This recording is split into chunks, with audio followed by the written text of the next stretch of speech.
বৈষম্য বিরোধী ছাত্র আন্দোলনকে ঘিরে সারা দেশে চলেছে ব্যাপক সংঘর্ষ, যেখানে পুলিশ এবং ছাত্রলীগের নেতাকর্মীদের ছোড়া গুলিতে নিহত হয়েছেন অনেকেই। গেল কয়েকদিন ধরে সামাজিক যোগাযোগ মাধ্যমে ঘুরছে একটি ভিডিও, যেখানে দেখা যায় পুলিশ সদস্যরা গুলিবিদ্ধ এবং নিহতদের লাশ তুলছিলেন প্যাডেল ভ্যানে।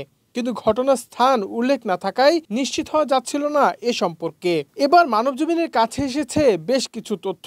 250-টিরও বেশি ডিজাইন অপশন নিয়ে ওয়ালটন স্মার্ট ফ্রিজ, বোঝে আপনার প্রয়োজন।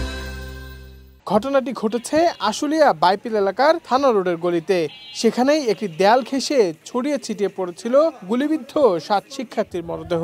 পরে পুলিশ লাশগুলো একত্রিত করে ভ্যানের উপর স্তূপ করে রাখেন। এরপরে ঘটে আরো মর্মান্তিক ঘটনা, যা ফুটে উঠেছে প্রত্যক্ষদর্শীদের বক্তব্যে। 5ই আগস্ট দেশ থেকে শেখ হাসিনা পালিয়ে যাওয়ার পর বাইপেলে বিজয় মিছিল করছিল সাধারণ শিক্ষার্থীরা। আবার একদল ছাত্র জনতা ঘেরাও করেছিল আশুলিয়া থানা।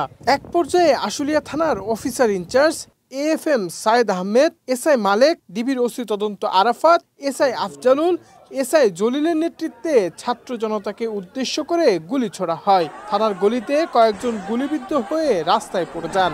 মুহুর্মুহুর গুলিতে লোকজন দৌড়ে পালিয়ে যান। প্রত্যক্ষদর্শী ফাহিমা আক্তার মানবজমিনকে বলেন, ঘটনাটি আমার দোকানের সামনেই ঘটেছে। 5 আগস্ট বিকেল 4:30।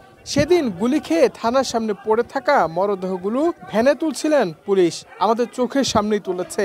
প্রথমে লাশগুলো তুলে ব্যানার দিয়ে ঢেকে থানার সামনে নিয়ে যাওয়া হয়, পরে আগুন জ্বালিয়ে দেওয়া হয়। সেই ঘটনা এখনো চোখের সামনে ভাসে।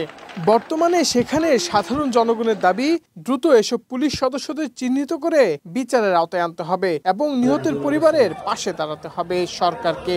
হুমায়ুন কবির মাসুদ, মানবজমিন, ঢাকা।